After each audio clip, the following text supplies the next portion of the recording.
Welcome to today's Explainer. Today, we're diving straight into a mystery of literally prehistoric proportions. We're talking about the Quetzalcoatlus, one of the absolutely largest pterosaurs to ever exist. But here's the wild part we're going to figure out today. This thing could fly. I mean, just picture it. A creature literally the size of a full-grown giraffe. Imagine all that height, all that bulk, just lifting off the ground and soaring through the clouds. It sounds completely made up, right? It feels like it entirely breaks the laws of physics. So that brings us to the million-dollar question. How on earth did a giraffe-sized animal actually manage to fly? Because let's be honest, it totally defies visual logic. You'd think a stiff breeze would just knock the poor guy over, let alone carry it through the sky. But here's the thing. Giant pterosaurs taking flight isn't just some wild scientific guess. It is incredibly well established. The fossil record gives us rock-solid evidence that they had wings with these elongated hand bones, which is a trait shared by literally every other flying vertebrate. But, just having the equipment doesn't automatically mean you can actually get airborne. To wrap our heads around how this behemoth got off the ground, let's think about the biggest flying creatures we have alive today. We're talking about the Cory bustard, the wandering albatross, the Andean condor. These are our modern heavyweights of the sky. But compared to all of them, the Quetzalcoatlus was way, way bigger. We aren't talking just a few inches here. It was on a completely different, almost mind-bending scale. And that's a problem, because if you're too heavy for your wingspan, or if you just can't flap fast enough, well, you're staying on the ground forever. Which brings us right to our first major hurdle. Section 1. Biomechanics of a behemoth, solving the weight problem. All right, to solve this puzzle, we got to talk about mass. If you just took a modern bird and magically scaled it up to the size of a giraffe, the math completely falls apart. It would be entirely too heavy to ever generate the lift it needs to fly. But, and this is the crazy part, despite having this massive towering wingspan, scientists estimate that Quetzalcoatlus only weighed about as much as a large pig. Isn't that wild? A giraffe-sized animal weighing the same as a pig? By dropping all that expected weight, its wing-to-mass ratio suddenly makes perfect sense. It wasn't some dense, heavy tank waddling around. It was incredibly, unbelievably lightweight for its massive footprint. Now, having a great wing-to-mass ratio is awesome, but it's really only half the battle. You still need immense strength to actually flap those giant wings. And while wing muscles obviously don't survive in the fossil record, the bones absolutely do. See, pterosaurs had these huge bumps on their forelimb bones, plus highly modified breastbones. What does that mean?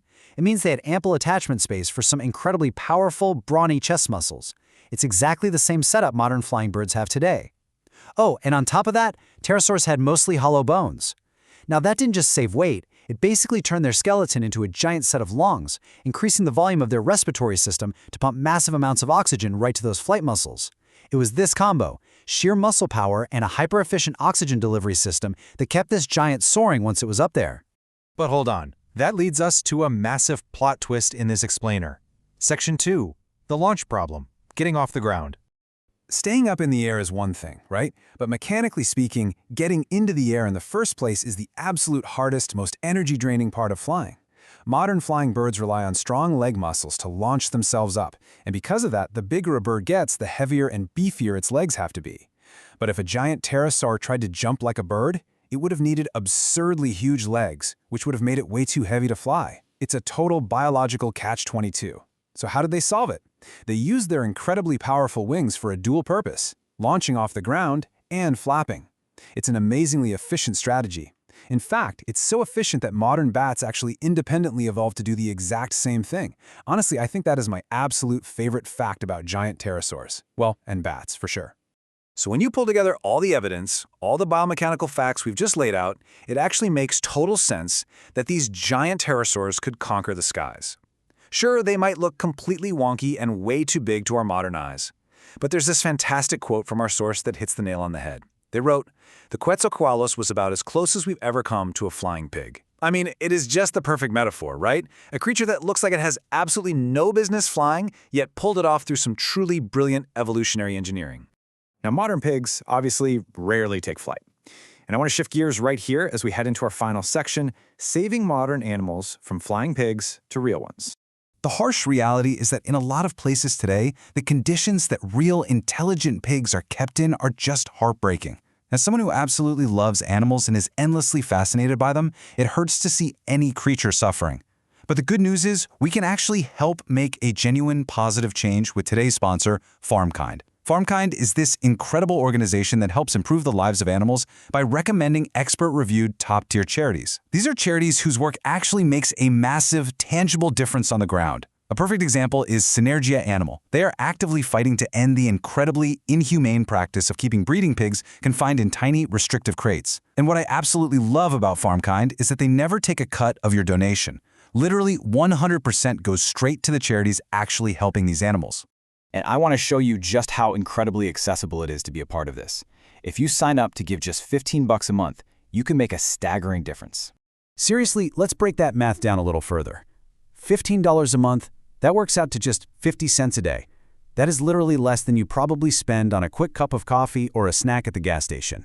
But the impact that 50 cents has, it is monumental.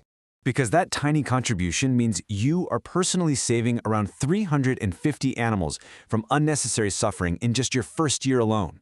Think about that. 350 lives completely changed just from 50 cents a day.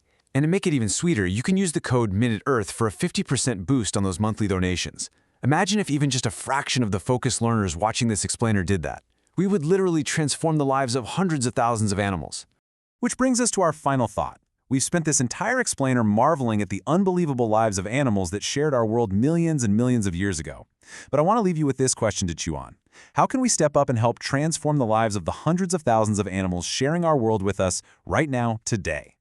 I highly encourage you to check out the description for more info on how you can get involved. A huge thank you to FarmKind for their incredible work, and thank you to all of you for joining me on this journey, from prehistoric giants to making a real difference today. Keep asking big questions, and I'll catch you in the next explainer.